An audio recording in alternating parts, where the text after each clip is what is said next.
Hey there! Grab yourself a coffee and enjoy the story.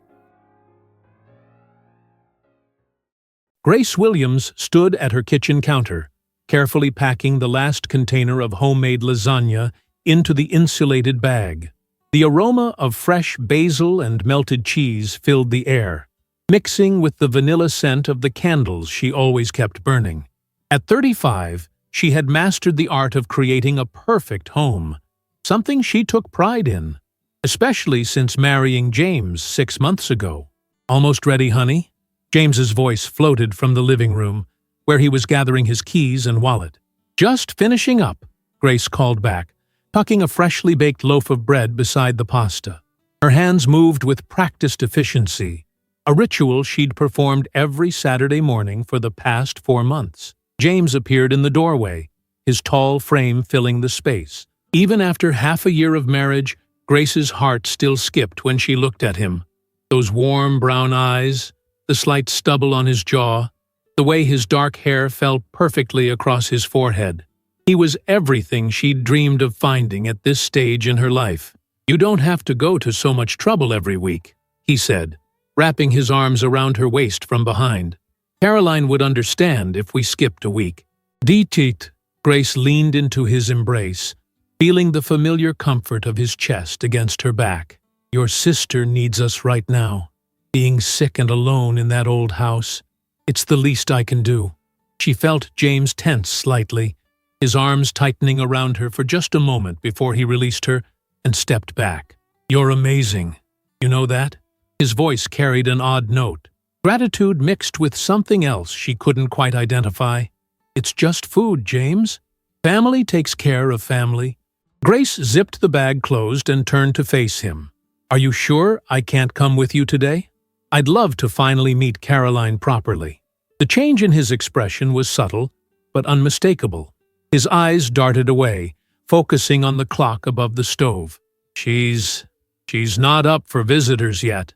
You know how it is when you're not feeling well. Maybe next time." This conversation had become as routine as the cooking itself. Every week, Grace offered to accompany him. Every week, James found a reason why it wasn't the right time. His sister was too tired, too sick, having a bad day, needed rest. Grace had learned to accept these excuses. Though a small voice in the back of her mind whispered questions she preferred not to examine too closely.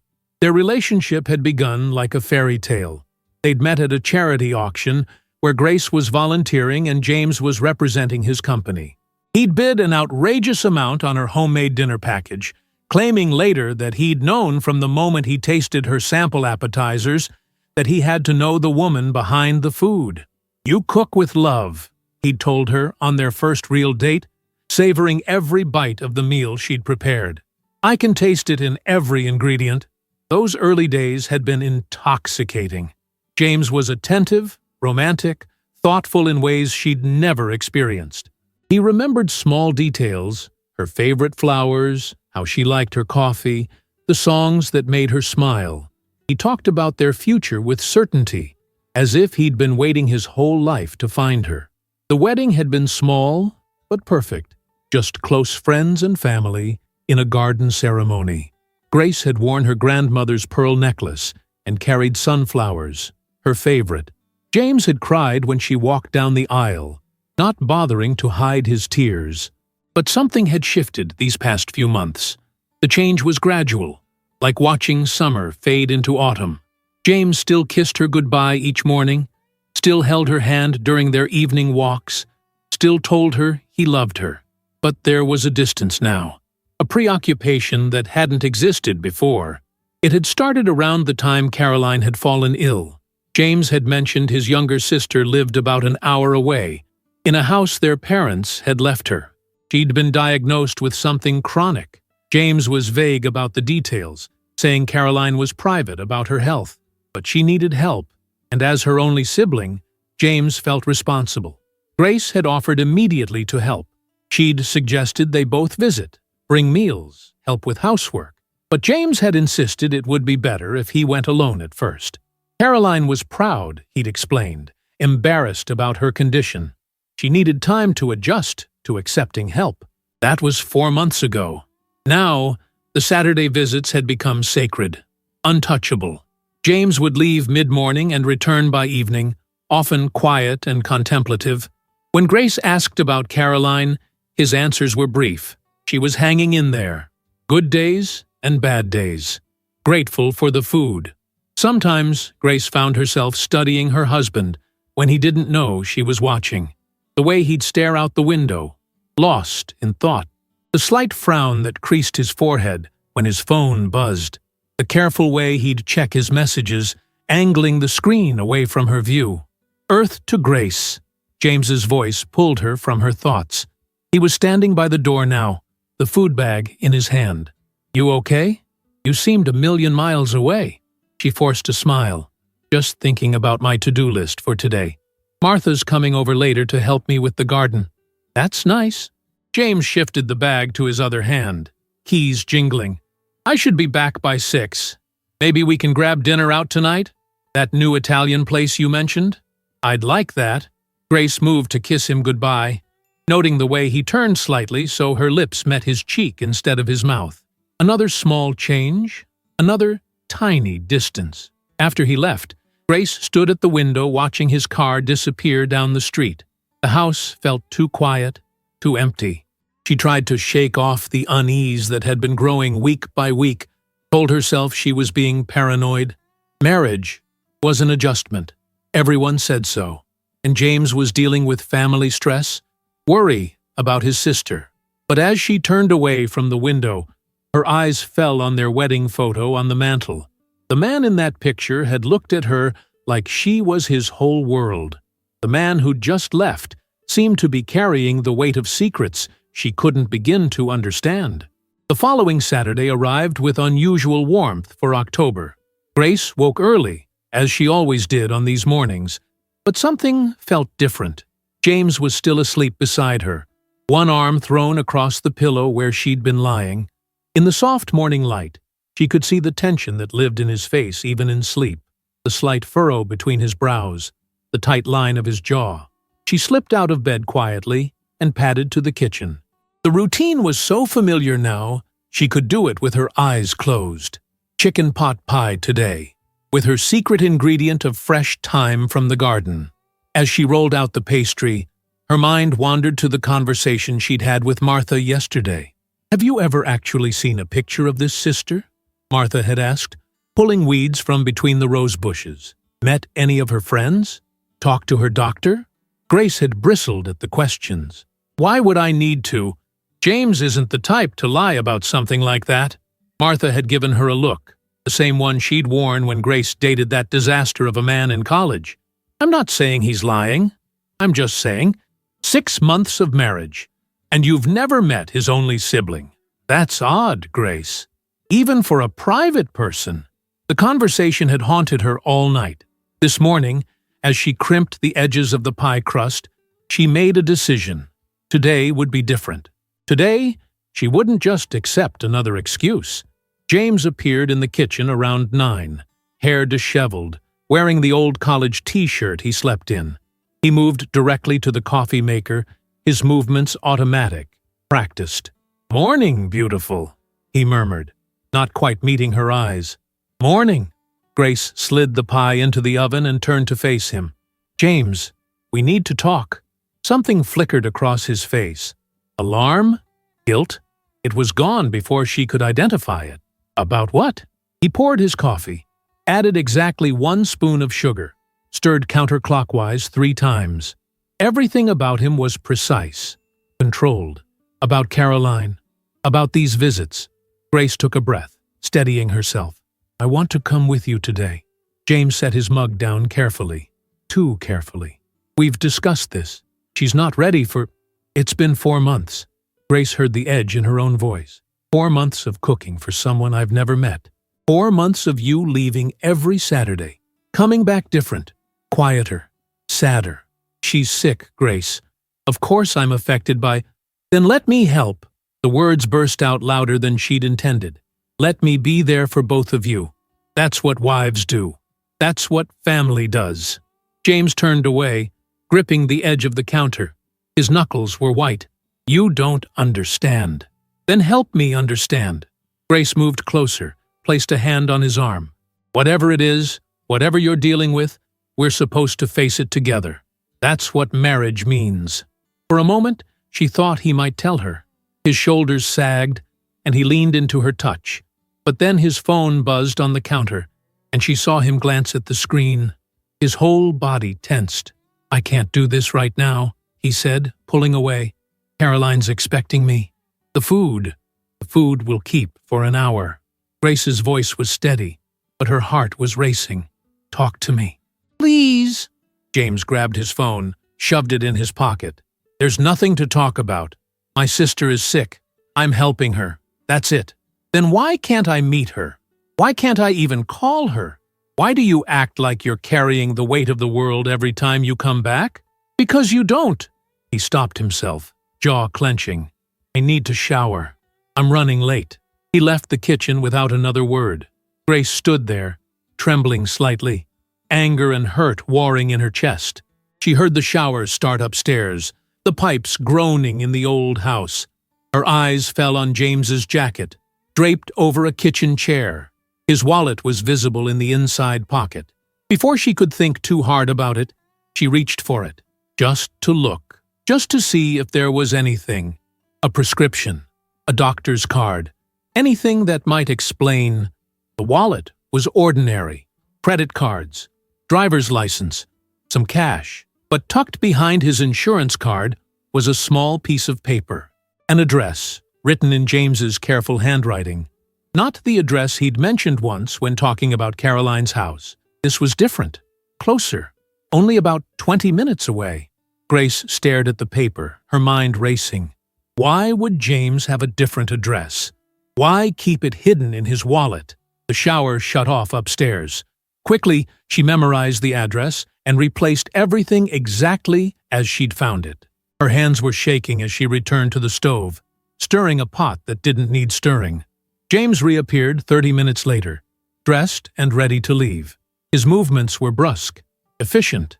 He barely looked at her as he collected the containers of food. "I'll be back by evening," he said, heading for the door. "James?" Grace's voice stopped him. "I love you. You know that, right? Whatever's going on, whatever you're dealing with, I love you." He paused in the doorway, his back to her. For a moment, his shoulders slumped. "I love you too," he said softly. Then he was gone. Grace stood at the window, watching his car disappear. The address burned in her memory. The pie timer dinged in the background, but she didn't move. A plan was forming, dangerous and necessary. If James wouldn't let her in, if he wouldn't trust her with whatever burden he was carrying, then she'd have to find out for herself. The man she'd married wouldn't keep secrets without good reason. She had to believe that, had to trust that whatever she discovered would have an explanation. But she also had to know.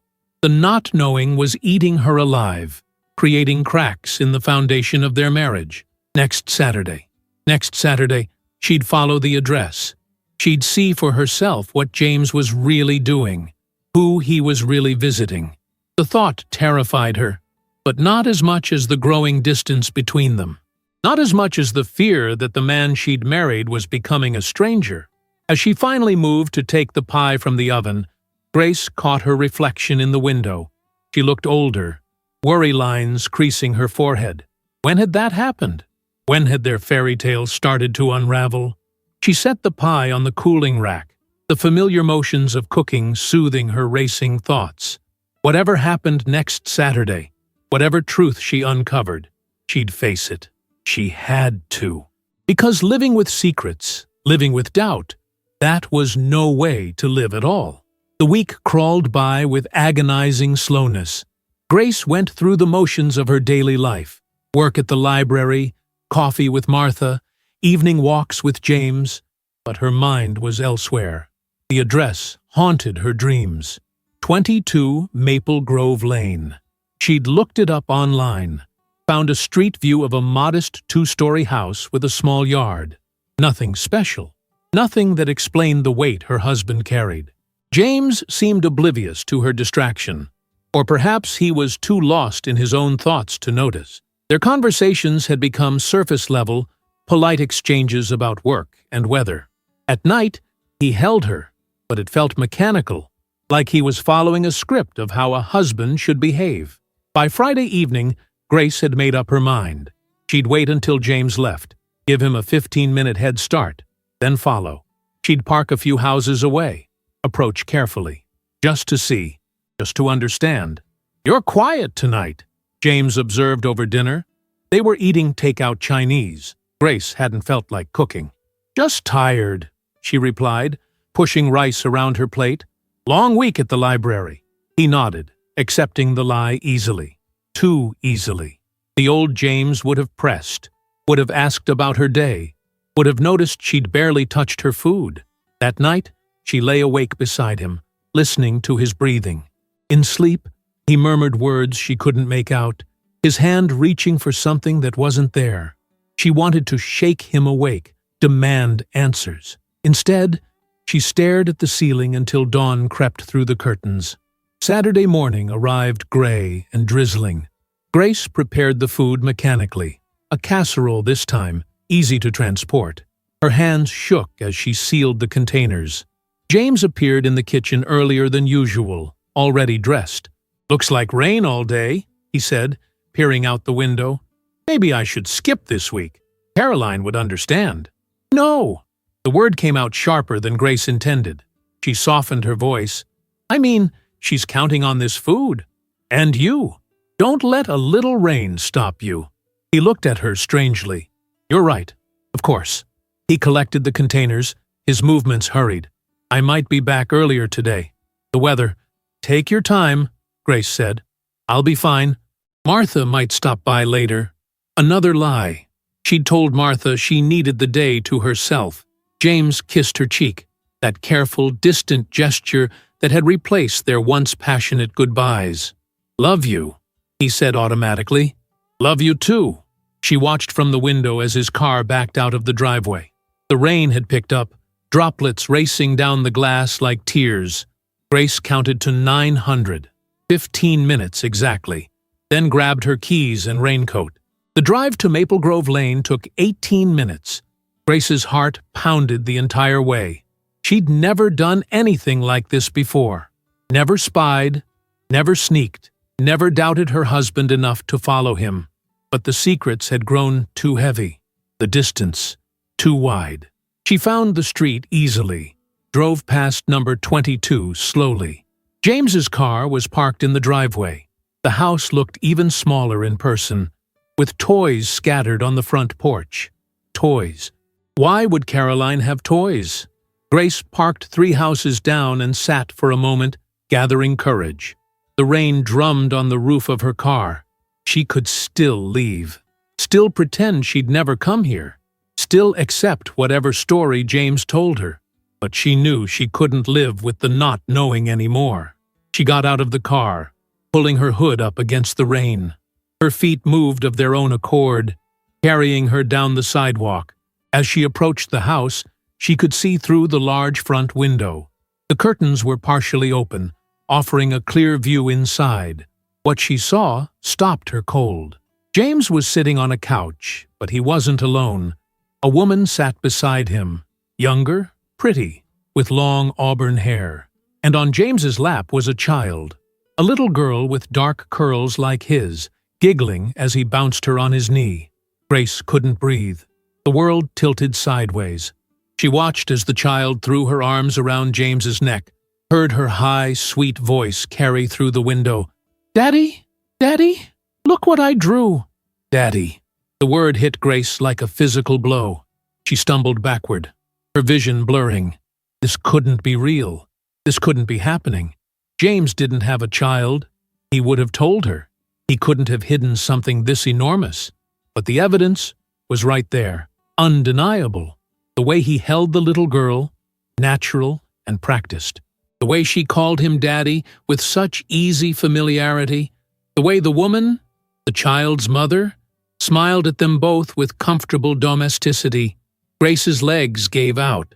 She sank onto the wet sidewalk, rain soaking through her jeans. Her chest felt tight, like she couldn't get enough air. Everything she thought she knew Everything she believed about her marriage crumbled around her. Through the window, she watched James stand up, still holding the child. He was smiling, really smiling, in a way she hadn't seen in months. The little girl was showing him a drawing, chattering excitedly. The woman rose, too, placing a familiar hand on James's shoulder as she leaned in to look at the artwork. They looked like a family, a real family, the family James already had. Grace forced herself to stand. She had to leave, had to get away before they saw her. But as she turned to go, James happened to glance toward the window. Their eyes met through the rain-streaked glass. The color drained from his face. She saw his mouth form her name. He set the child down quickly, said something to the woman, then rushed toward the front door. "Grace, wait! Please, I can explain." But Grace was already running, her feet slipping on the wet pavement. She heard the door slam open behind her, heard James calling her name, but she didn't stop, couldn't stop. She reached her car and fumbled with the keys, her hands shaking so badly she could barely get the door open. "Grace, please, it's not what you think." She got in, slammed the door, started the engine. In the rearview mirror, she could see James running after her, rain soaking his shirt. His face was desperate, pleading. But all she could see was that little girl calling him Daddy. All she could hear was the lie their entire marriage had been built on. She drove blindly, tears streaming down her face. The windshield wipers couldn't keep up with the rain. Or maybe it was her vision blurring. She didn't know where she was going. Away. That's all that mattered. Away from the truth that had shattered everything. Her phone started ringing. James. She ignored it. It rang again. And again. Finally, she pulled over in a parking lot and turned it off. 6 months. 6 months of marriage. And he'd never mentioned a child, a daughter. How was that possible? How could someone hide something so fundamental? How could she have been so blind? The cooking, the weekly visits, the careful excuses, it all made horrible sense now. He wasn't visiting a sick sister. He was visiting his daughter, his other family, the family he'd had before her, the family he'd never stopped having. Grace bent forward, resting her forehead on the steering wheel. The sobs came in waves, shaking her entire body. Everything was a lie. Every promise, every plan for their future. How could she have children with a man who'd hidden his own child? How could she trust someone who'd deceived her so completely? She stayed in that parking lot for hours, crying until she had no tears left. The rain eventually stopped, but the storm inside her raged on. When she finally drove home, the house was dark. James's car wasn't in the driveway. Good. She couldn't face him. Not yet. Maybe not ever. Inside, she found a note on the kitchen table. "Grace, please let me explain. It's not what you think. I love you. Only you. Please call me. Please come home. Jay." Come home? This was her home. The home where she'd cooked meals for his secret daughter. The home where she'd lain beside him, never knowing he was thinking of another family. The home built on lies. Grace crumpled the note and threw it away. Then she went upstairs, pulled out a suitcase, and started packing. She didn't know where she was going. She just knew she couldn't stay here. Not in this house of secrets. Not with the ghost of that little girl's voice calling him Daddy. 3 days passed in a blur. Grace had taken refuge at Martha's house, ignoring the constant calls and messages from James. Her friend had asked no questions when she'd shown up that Saturday night, soaked and sobbing. She'd simply opened the door, made tea, and prepared the guest room. By Tuesday evening, Grace had cycled through every emotion possible. Rage at being deceived. Grief for the marriage she thought she had. Confusion about how she'd missed the signs. And underneath it all, a pain so deep it felt physical. "You're going to have to talk to him eventually," Martha said gently, setting a bowl of soup in front of Grace, if only to get closure. Grace stared at the soup, unable to eat. How do I face him? How do I look at someone who's lied to me every single day? People make mistakes, Grace. Maybe there's more to the story.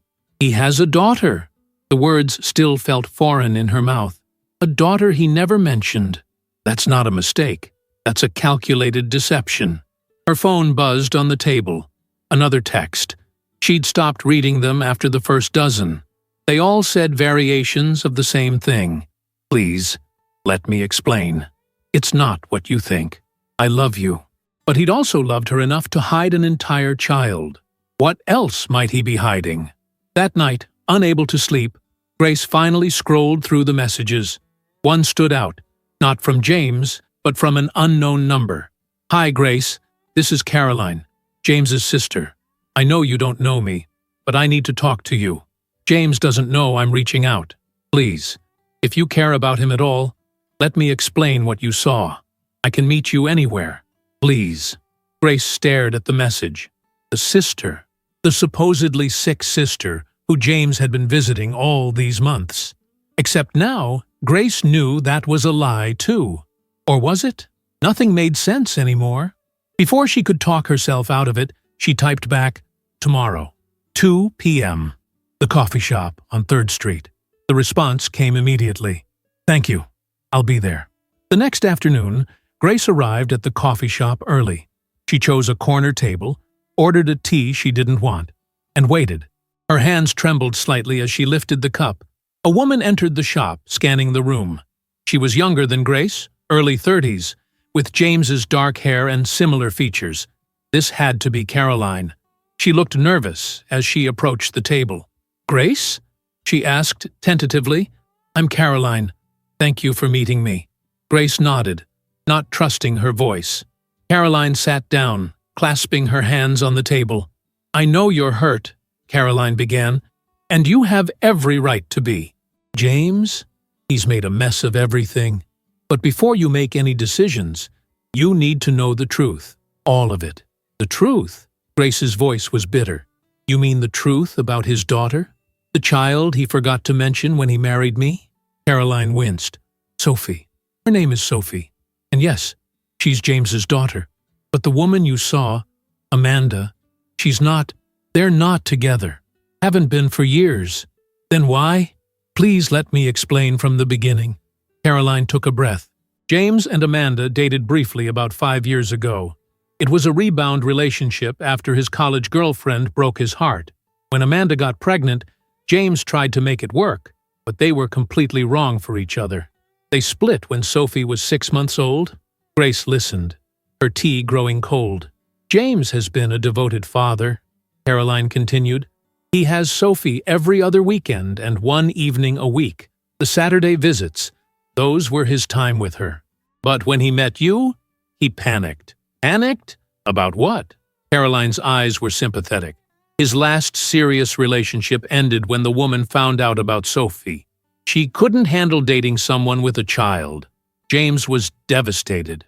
When he met you, when he fell in love with you, he was terrified of losing you the same way. So he lied instead. He meant to tell you. Every week, he'd come back from seeing Sophie and say he was going to tell you. But the longer he waited, the harder it became. He knew he was wrong.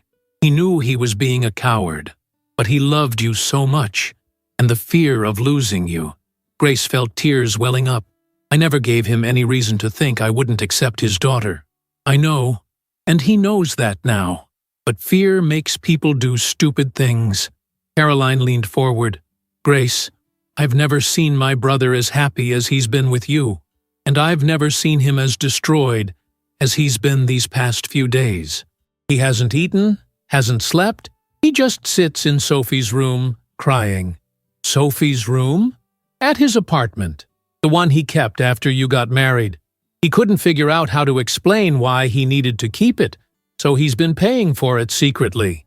It's where Sophie stays during his custody time. Another lie, another secret. How many were there? He was going to tell you, Caroline said softly. He'd finally decided. This week, actually. He'd planned a dinner, was going to tell you everything. He even asked Amanda to write a letter, explaining their situation, making it clear there's nothing between them. But then you found out the worst way possible. Grace closed her eyes, remembering James's face through the rain-streaked window, the desperation, the fear. "He loves you," Caroline said. "Only you. He's just a man who made a terrible mistake because he was afraid of losing the best thing that ever happened to him. Sophie needs her father, and James, he needs you. But I understand if you can't forgive him." Grace sat in silence, processing everything. The anger was still there, sharp and justified. But underneath it, she could feel something else. Understanding, maybe.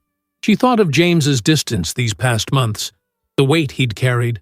Not the weight of an affair or another family, but the weight of his own deception. "Where is he now?" she asked quietly. "At the apartment, with Sophie. It's his day with her." He didn't want to cancel, didn't want her to know something was wrong. Even in his devastation, he was thinking of his daughter, being a good father, the kind of father who would someday be good to their children too, if they ever. Grace stood abruptly. "I need to go." Caroline reached out, touched her arm gently. "Whatever you decide, thank you for listening. And Grace, for what it's worth, I think you're exactly what my brother needs. Someone strong enough to call him on his mistakes, but compassionate enough to understand why he made them." Grace left the coffee shop, her mind spinning. She sat in her car for a long time, staring at her phone. Finally, she typed a message to James. "We need to talk. Really talk. About everything." His response was immediate. "When? Where? Anything you want." She hesitated, then typed, "Your apartment. I think it's time I met Sophie properly." This time, the pause was longer. Then, "Are you sure? Was she?" Grace didn't know. She was still hurt, still angry. Trust, once broken, wasn't easily repaired. But she thought about the man she'd married, the love they'd shared. She thought about second chances, and the courage it took to be vulnerable. She thought about a little girl who deserved to know her father's wife. "No," she typed honestly, "but I'm willing to try." Sometimes, that was all anyone could ask for. The willingness to try, to listen, to understand that good people sometimes make terrible choices not out of malice, but out of fear. As she drove toward the address Caroline had given her, Grace didn't know what would happen next. She didn't know if she could forgive James, if they could rebuild what his lies had damaged. But she knew she had to try. Because love, real love, was worth fighting for, even when it hurt, especially when it hurt. The apartment building was unremarkable, a brick structure with window boxes full of petunias. Grace sat in her car for 10 minutes, gathering courage. Finally, she walked to the entrance and pressed the buzzer for apartment 3B. "Grace?" James's voice through the intercom sounded raw, exhausted. "It's me!" The door buzzed open immediately. Grace climbed the stairs slowly, her heart pounding. When she reached the 3rd floor, James was already standing in the doorway. He looked terrible, unshaven, hollow-eyed, wearing the same clothes she'd seen him in days ago. "You came," he said softly. "I wasn't sure you would." Grace stepped past him into the apartment. It was small, but warm, clearly lived in. Children's drawings covered the refrigerator. A pink backpack sat by the door.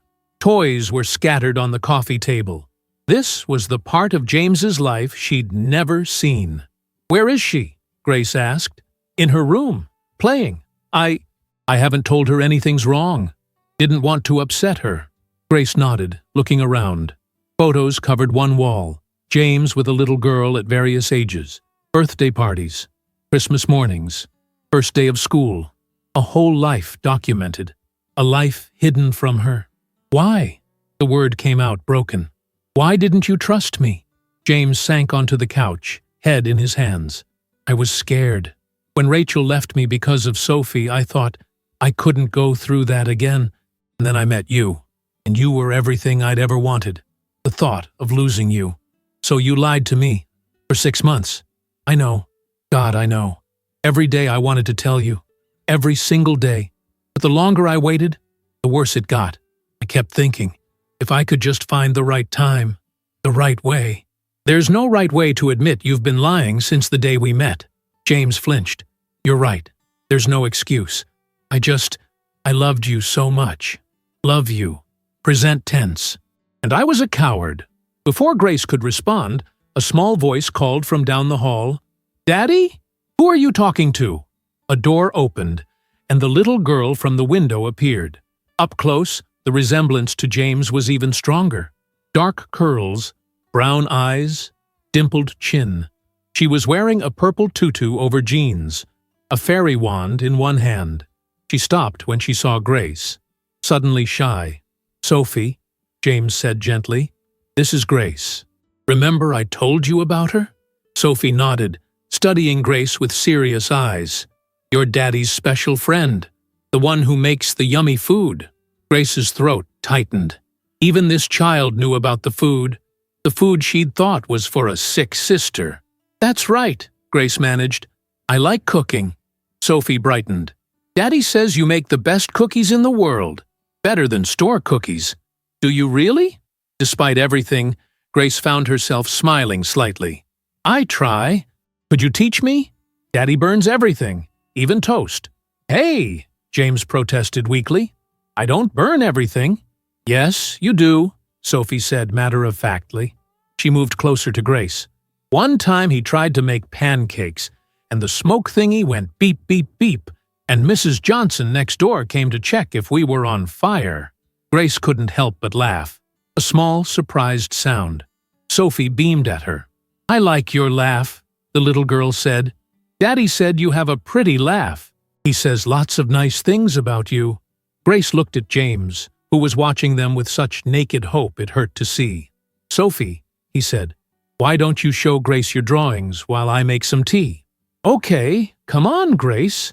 I draw really good unicorns. And dragons. And sometimes dragon unicorns, which are called dragacorns. I made that word up myself. Before Grace knew what was happening, Sophie had taken her hand and was pulling her toward her room. The contact, the small, trusting hand in hers, made her chest tight. Sophie's room was an explosion of pink and purple. Drawings covered every wall. Stuffed animals crowded the bed. It was clearly a space where a child felt loved and safe. This is Mr. Flopiers, Sophie said, handing Grace a well-worn stuffed rabbit. He's my best friend. Well, him and Rosie at school. But Rosie can't sleep over because her mom says she's allergic to apartments. Grace sat on the small bed, overwhelmed. This was James's daughter. This bright, chatty, sweet little girl was the secret he'd kept. She tried to reconcile her anger with the reality of this child who clearly adored her father. Do you see your daddy a lot? Grace asked carefully. Oh, yes. Wednesdays after school and every other weekend. Sometimes more if Mommy has to work late. Daddy and me have special time. We go to the park and get ice cream, and he reads me stories with funny voices.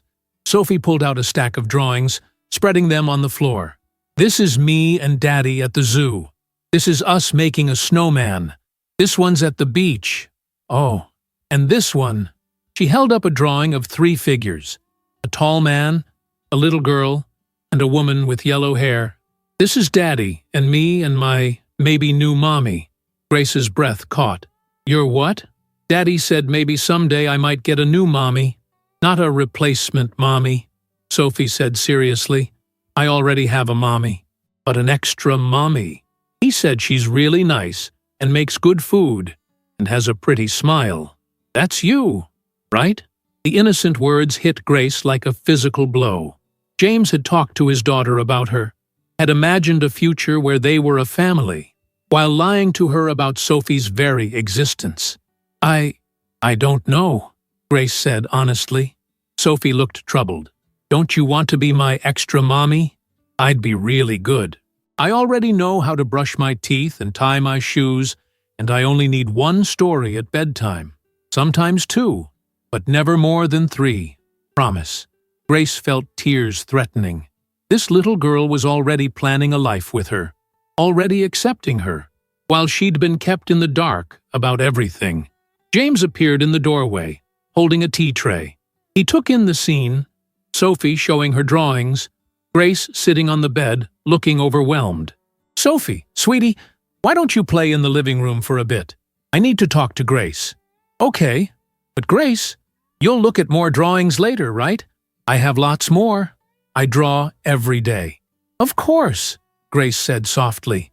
Sophie skipped out, already chattering about her next art project. When they were alone, James set the tea down and sat on Sophie's desk chair, giving Grace space.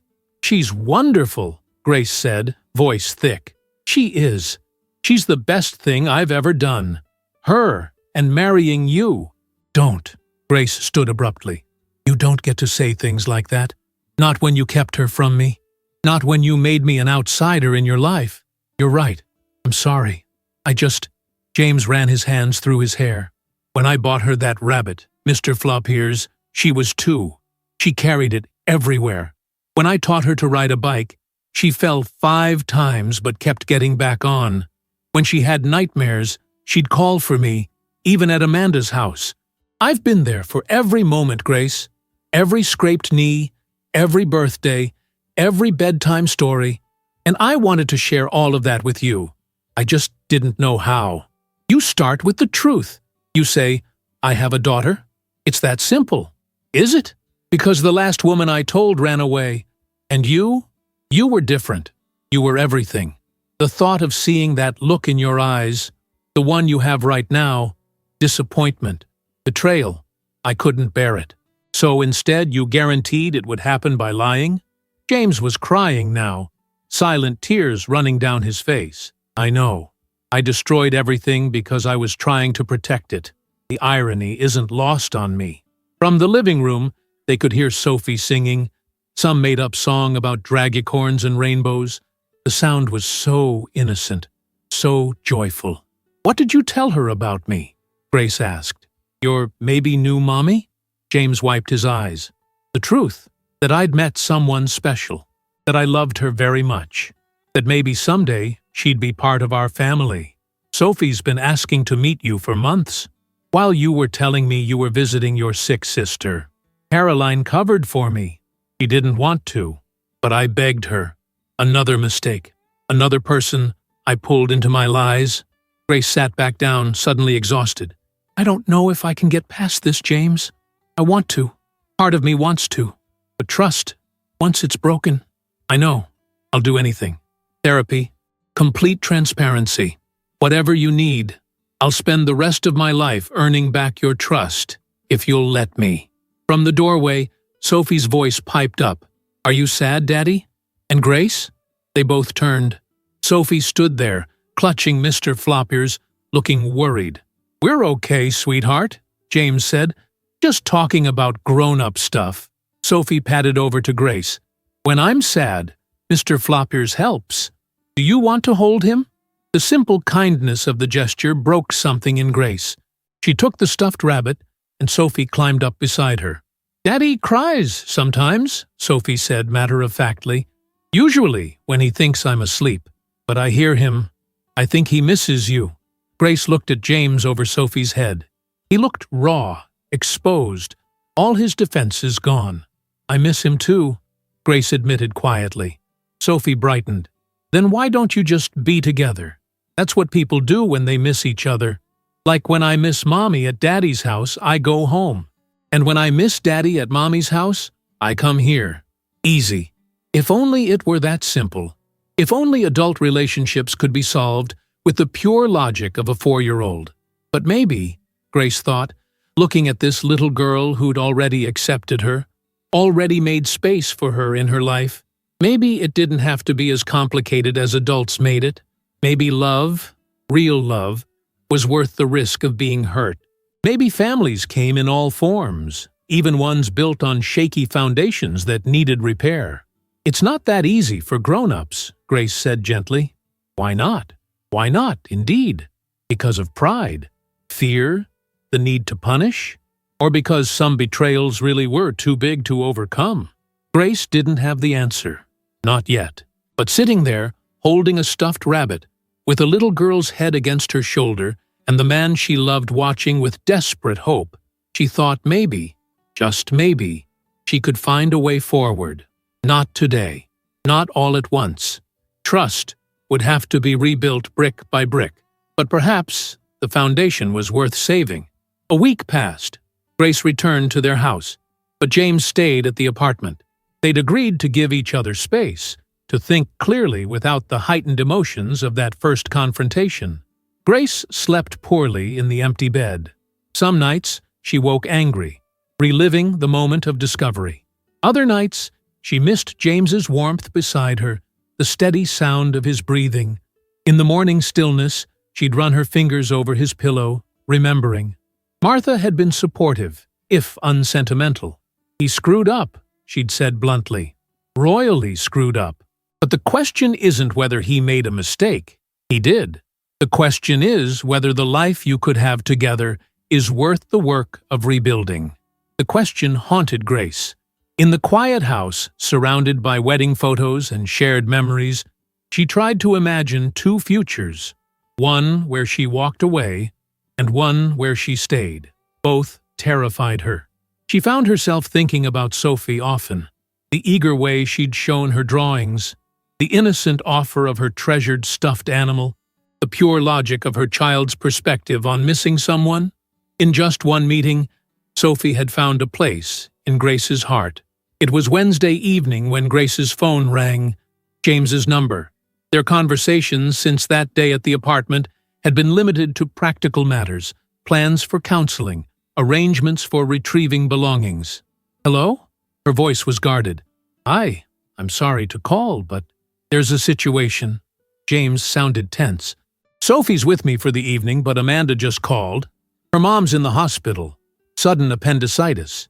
She needs to drive up to Philadelphia tonight. Oh, I'm sorry to hear that.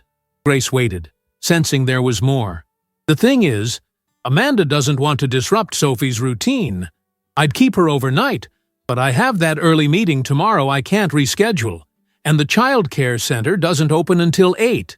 The request hung unspoken between them. You want me to watch her? It wasn't a question. I wouldn't ask if there were any other options. Caroline's out of town, and Amanda's regular babysitter isn't answering. But if it's too much, I understand. We can figure something else out. Grace closed her eyes.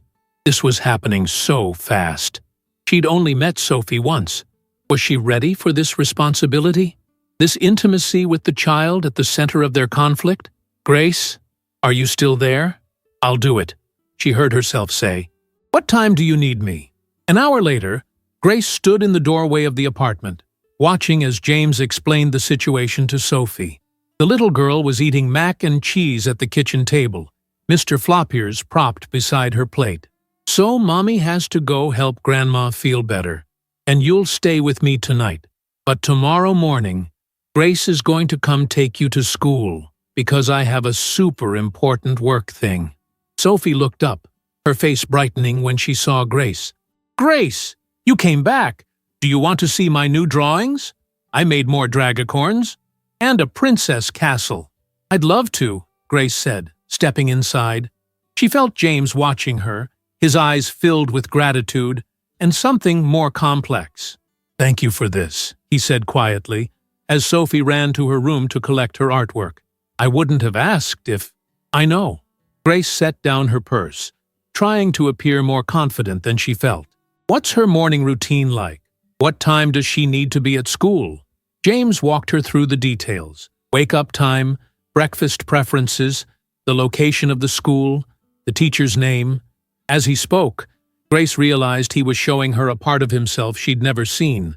James the father, organized and attentive. Her backpack is already packed for tomorrow. Just make sure she brings Mr. Floppier's for show and tell. And she likes the crusts cut off her sandwiches. But don't tell her that's what you're doing, or she'll insist on keeping them. Grace couldn't help but smile. You've thought of everything. I try. With Sophie, I'm actually good at this. It's the rest of my life I've messed up. The raw honesty in his voice made her look away. Sophie returned, arms full of drawings. These are for you, she announced, dumping them into Grace's lap. I made them at school. This one's you and me and Daddy at the park. And this one's us having a tea party. And this one's us at the beach. We've never been to the beach together, but Daddy says maybe someday we can all go. Grace looked through the drawings, each one depicting the three of them as a family. A family that had never existed. A family that James had hidden from her. A family that Sophie clearly longed for. They're beautiful, she said, swallowing the lump in her throat. Thank you, Sophie. James checked his watch. I should go. Amanda's waiting. She'll drop off Sophie's overnight bag soon. He knelt in front of his daughter. Be good for Grace, okay? I'll see you tomorrow after school. Okay, Daddy. Sophie hugged him tightly. Tell Mommy to make Grandma some of my special feel-better soup with the star noodles. I will. James kissed the top of her head, then stood. Are you sure about this? He asked Grace quietly. It's not too late to change your mind. I'm sure. And surprisingly, she was. Despite everything, being with Sophie felt right. After James left, there was an awkward moment where Grace and Sophie just looked at each other. Then Sophie asked, Can we make cookies? Daddy says you make the best cookies. Sure. Let's see what ingredients your dad has. They settled into an easy rhythm. Sophie stood on a chair at the counter, helping to measure flour and sugar. She chattered constantly, telling Grace about school, about her friends, about the time Daddy forgot to put soap in the dishwasher and bubbles went everywhere. You make Daddy smile, Sophie said suddenly, rolling a ball of dough between her palms. He doesn't smile as much when you're not here. Grace's hands stilled.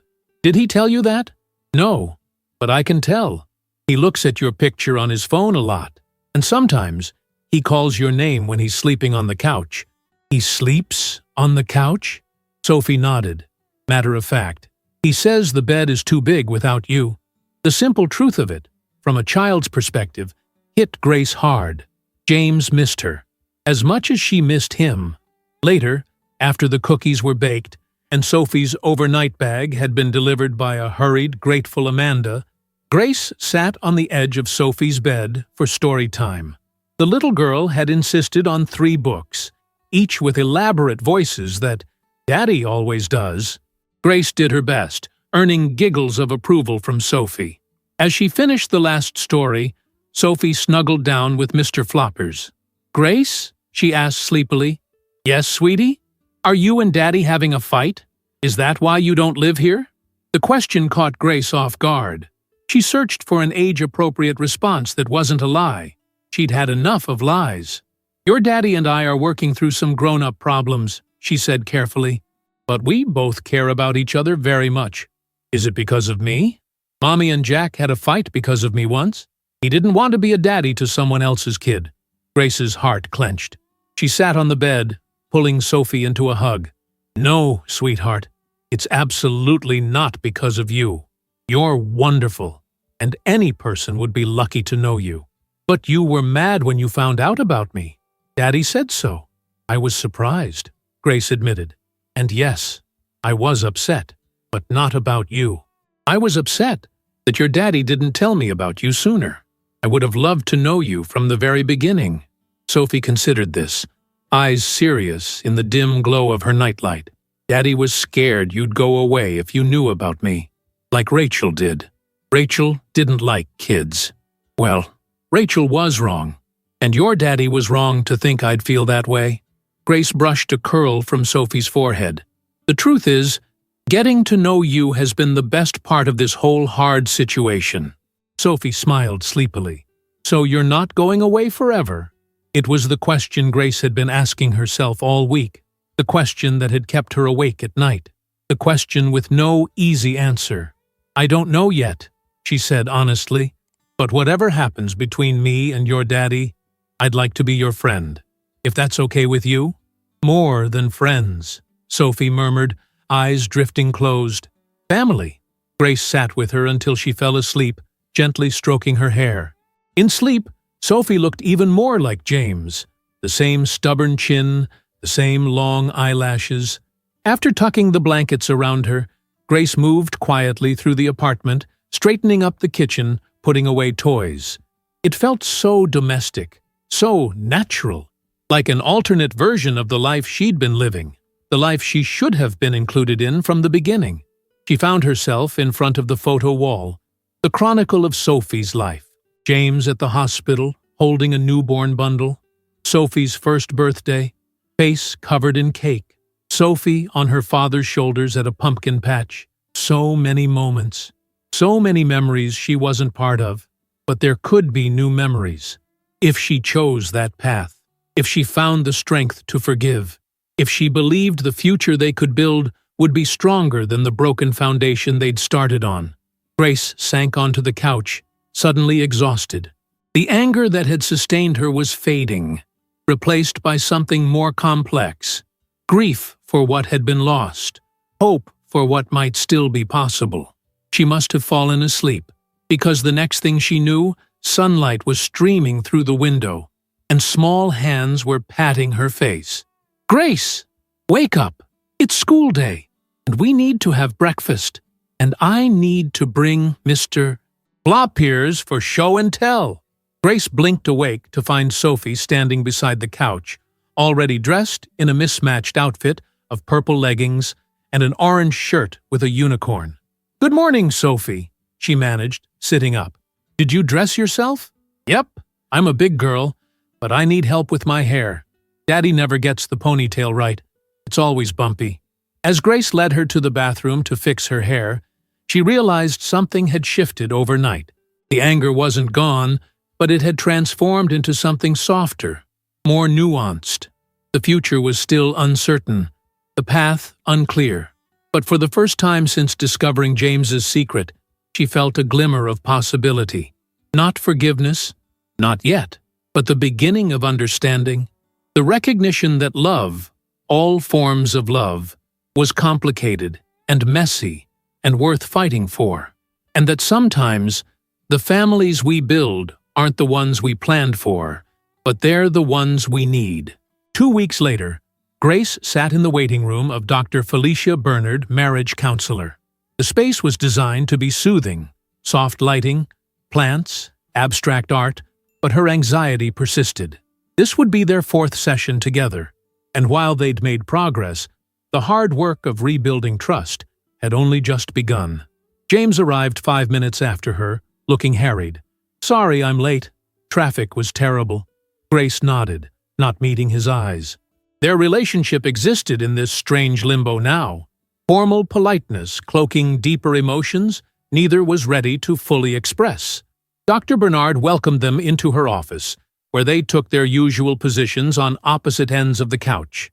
The physical distance between them mirrored their emotional state, close enough to engage, far enough to maintain necessary boundaries. "How was your week?" Dr. Bernard asked, clipboard balanced on her knee.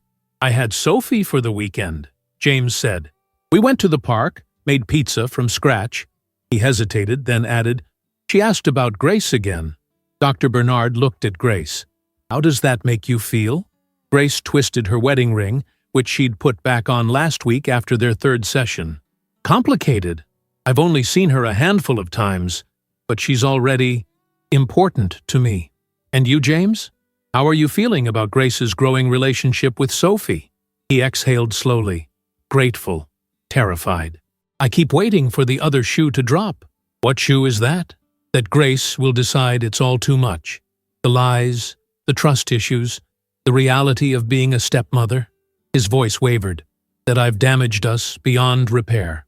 The session continued with Dr. Bernard guiding them through the same territory they'd been exploring. James's fear of abandonment, Grace's sense of betrayal, their shared grief for the marriage they thought they had. But today, something felt different. When Dr. Bernard asked them to share one positive moment from the past week. James mentioned a text exchange about Sophie's school project. Grace described a brief phone call where they'd actually laughed together for the first time in weeks. Small moments, tiny bridges across the chasm. "Before we end today," Dr. Bernard said, "I'd like to suggest an exercise. You've both been working hard on communication, on expressing your feelings honestly. Now, I'd like you to share one hope you have for your relationship, something specific and concrete." James went first. "I hope we can celebrate Sophie's birthday together next month, as a family." He looked directly at Grace. "If you want that." Grace felt tears threatening.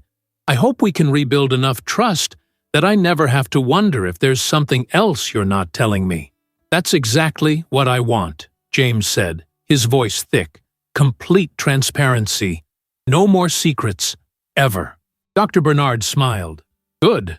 These are realistic hopes. Challenging, but achievable." She closed her notebook. "For next week, I'd like you both to reflect on the concept of forgiveness, not as a single act, but as an ongoing process."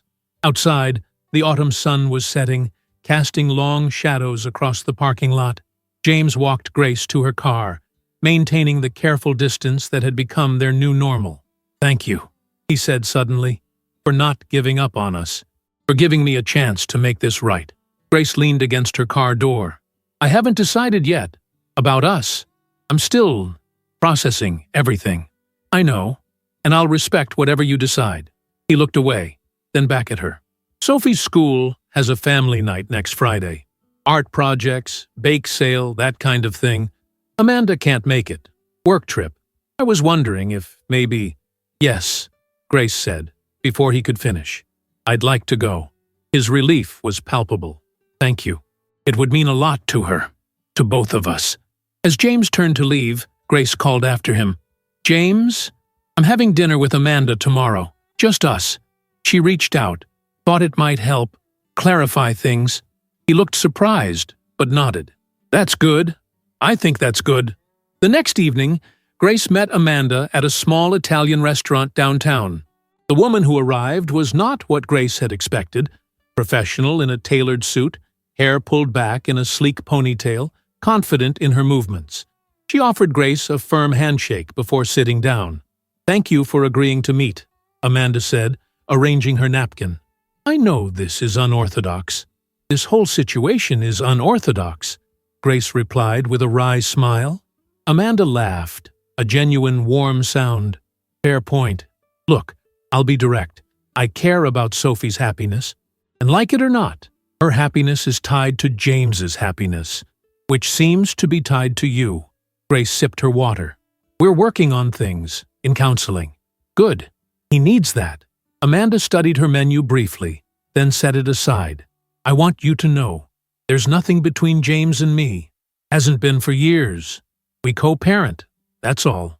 "I believe that," Grace said, surprising herself with the truth of it. The jealousy she'd initially felt had faded as she'd come to understand their relationship. "James made a terrible mistake," Amanda continued, "but he's a good man, a great father. Sophie adores him." "I know, and she's already attached to you. Talks about you constantly. Grace this, Grace that. It's actually a little annoying." Amanda smiled to soften the words. The waiter arrived, took their orders, left them alone again. "Can I ask you something?" Grace folded her hands on the table. "Why are you doing this? Reaching out to me? Encouraging our relationship?" Amanda considered the question. "Partly for Sophie. She deserves stability, people who love her consistently. But also, I've been where you are." "What do you mean?" "My boyfriend, Jack. He didn't tell me he was still paying his ex-wife's rent. Found out 6 months in. I was furious. Felt completely betrayed. What happened? I left. Couldn't get past the lie." Amanda's eyes grew distant.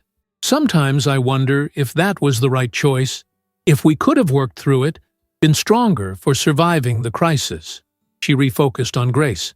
"But that's my story, not yours. You and James have to write your own ending." They talked through dinner, finding unexpected common ground. By dessert, Grace felt a strange kinship with this woman who had loved the same man, who was raising the child who might someday be her stepdaughter. "Sophie would be lucky to have you in her life," Amanda said as they prepared to leave, "whatever capacity that takes." "Thank you," Grace said, meaning it, "for reaching out, for being so gracious about all this." "Just promise me one thing," Amanda said, suddenly serious. "If you decide to stay, be all in. Sophie's had enough instability. She needs people who are committed, even when it's hard, especially when it's hard. I promise." The next week passed in a blur of work, counseling, homework, and cautious text exchanges with James. By Friday, Grace found herself standing outside Sophie's elementary school, scanning the crowd for familiar faces. James spotted her first, waving from near the entrance. Sophie was bouncing beside him, dressed in a paint-smeared smock over her favorite purple outfit. "Grace! Grace! You came!" Sophie launched herself forward, wrapping her arms around Grace's waist. "Come see my painting! I made it for you!" Inside the crowded gymnasium, artwork covered every available surface. Sophie dragged them to her class's display, pointing proudly to a watercolor painting of 3 stick figures holding hands. One tall with brown hair, one medium with yellow hair, and one small with brown pigtails. "It's us," Sophie explained unnecessarily. "At the beach. Remember how I said we should go sometime? I even painted the ocean and seashells." "It's beautiful," Grace said, genuinely moved. "I love it. And look!" Sophie pointed to the careful lettering at the bottom. "My Family," by Sophie Brooks. My family. The simple phrase caught Grace off guard. In Sophie's mind, they were already a unit, already connected by something deeper than legal documents or shared history. James stood slightly apart, giving them space, but Grace could feel his eyes on them. When she glanced over, the love and hope in his expression took her breath away. They moved through the evening in a strange harmony, admiring art projects, buying cookies at the bake sale, chatting with teachers. To any observer, they would have looked like any other family.